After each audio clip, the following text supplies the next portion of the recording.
De retour à Kinshasa, la délégation de députés nationaux médecins dépêchée à Bujumbura, au Burundi, par l'Assemblée nationale pour administrer des soins de santé gratuits aux réfugiés congolais a présenté le rapport de cette mission humanitaire lors de la séance plénière du 17 avril, présidée par le professeur Vital Kamerhe. Il est de voyages qui marquent à jamais une conscience. Ce que nous avons vu au Burundi n'est pas simplement une crise humanitaire. C'est un cri silencieux, un appel désespéré de nos frères et sœurs, exilés de force par la guerre, relégués à l'oubli dans les camps des Chichemere et Guiaro. Nous avons rencontré des enfants qui ne connaissent plus le goût d'un repas complet, de mères qui accouchent sans assistance, de familles séparées, des hommes qui regardent le vide sans espoir. Leur seule faute, être nés sur un territoire ravagé par la violence, causée par une guerre d'avidité, un conflit hégémoniste et géopolitique.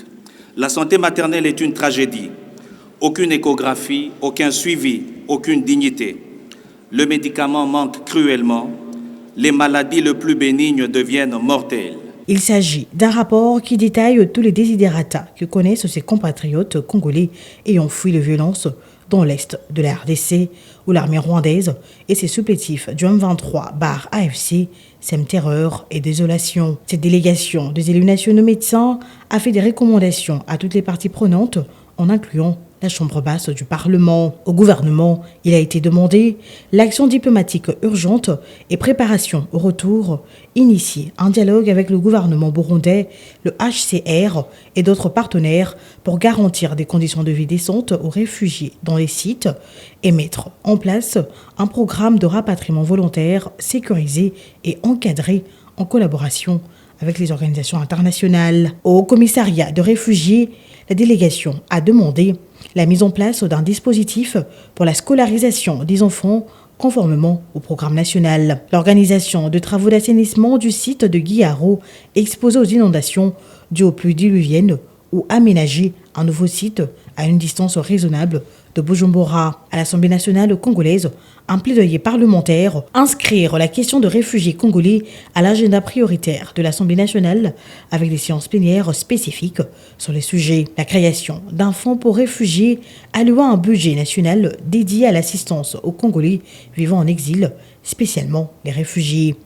Pérenniser ces genres de missions humanitaires composées d'une équipe multidisciplinaire en vue d'une prise en charge optimale. Impliqué depuis le début de cette mission humanitaire et fortement ému par les images des conditions de vie de réfugiés congolais, le président de l'Assemblée nationale, le professeur Vital Kamerhe, a salué la bravoure de ces élus du peuple et a évoqué également le courage de populations restées dans le territoire occupé. Il a reconnu par la même occasion l'espoir que cette population place au chef de l'État, Félix-Antoine Tshisekedi Tshilombo, voyant en lui leur sauveur. Au nom de tous les députés nationaux, je voudrais que tous ces compatriotes sachent que nous ne les oublions pas et que des efforts continuent à tous les plans pour que la paix qui nous est si chère soit intégralement et durablement restaurée. C'est la détermination aussi du président de la République. Et c'est dans ce cadre, d'ailleurs, que je voudrais saluer le patriotisme et la bravoure des honorables députés qui reviennent fraîchement de leur mission humanitaire au Burundi, où ils sont allés assister bénévolement nos compatriotes déplacés. Une autre matière abordée lors de cette séance plénière était la présentation par la rapporteure adjointe du bureau de l'Assemblée nationale, Princesse Dominique Munongo, du rapport de la résolution de la commission spéciale et temporaire portant création d'une commission d'enquête sur la proposition de la Cour des comptes au sujet du recrutement, mise à la retraite et promotion des agents de cette Cour. La commission d'enquête parlementaire est chargée de recueillir les éléments d'information les plus complets susceptibles de lui permettre de proposer, en parfaite connaissance de cause, à l'Assemblée plénière, le projet d'avis de l'Assemblée nationale sur les propositions de recrutement, de mise à la retraite et de promotion des membres de la Cour des comptes sollicitées par le premier président de la Cour des comptes. En exécution de résolution de la première session extraordinaire du Conseil supérieur de la Cour des comptes du 11 octobre 2024.